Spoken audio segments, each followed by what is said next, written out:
मुझे तो नहीं लगता है कि अगर ये नहीं होते दिलजीत दोसांझ, उन्होंने नई फिल्म की होती तो कौन कर सकता था। हालांकि मैंने कोशिश बहुत की दूसरे एक्टर्स से भी बात की एटसेट्रा, बट समहाउ ये ऐसे ही होना था। अब जब हम बायोपिक्स की बात करते हैं, भाग मिल्खा भाग की बात हो गई, तो फरहान अख्तर जी के पास में उनके mannerisms, how he was etcetera, या फिर शकुंतला देवी की बात कर ले तो Vidya Balan had all of that opportunity.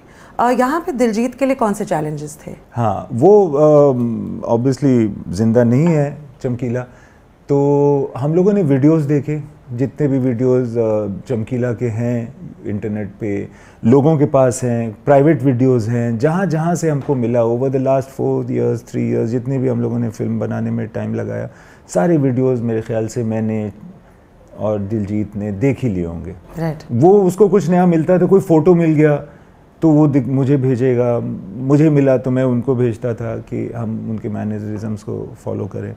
And दूसरी बात क्या है कि जब एक्चुअली पहली बार मैंने दिलजीत से बात की, तो उन्होंने फ़ोन पे बोला कि देखिए, ऐसा कई लोगों को लगता होगा पंजाब में, मगर मुझे भी लगता है कि चमकीला का सबसे बड़ा फ़ैन मैं ही हूँ।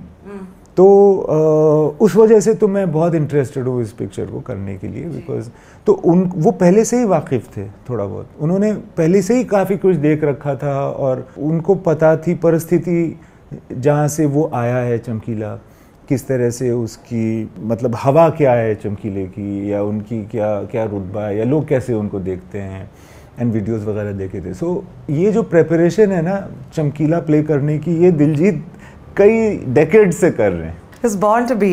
He is. Now you watch the film, आप देखिए फिल्म और आप बताइए वाकई कि ये फिल्म कोई और कर सकता था क्या?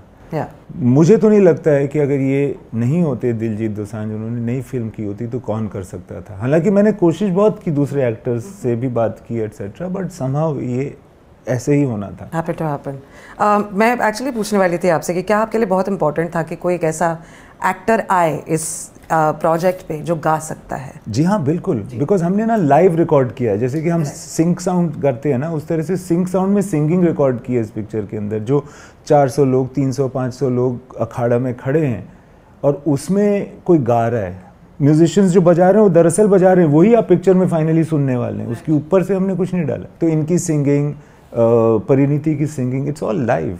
So definitely I wanted a musician. और फिर ये होता है ना कि एक जो आप कोई गाना लगा दें, एक म्यूजिशियन बैठा होगा बट आपको पता चल जाएगा कि ये म्यूजिशियन है, क्योंकि इसका somehow there is some vibration in them, because वो म्यूजिक के लोग हैं। तो दिलजीत का भी वैसे ही है, कभी वो ऐसा प्रूव करने की कोशिश नहीं करेगा कि मैं म्यूजिशियन हूँ, बट आपको पता है उसकी अदा से, उसकी बातों से, जिस तरह से वो खड़ा होगा उससे कि ये सिंगर है। तो I wanted that, because I am not a musician, so I wanted somebody to, because I admire musicians, you know, I admire वो जो सरस्वती होती है जो कलाकारों के अंदर होती है। तो सो आई वांटेड अ म्यूजिशियन।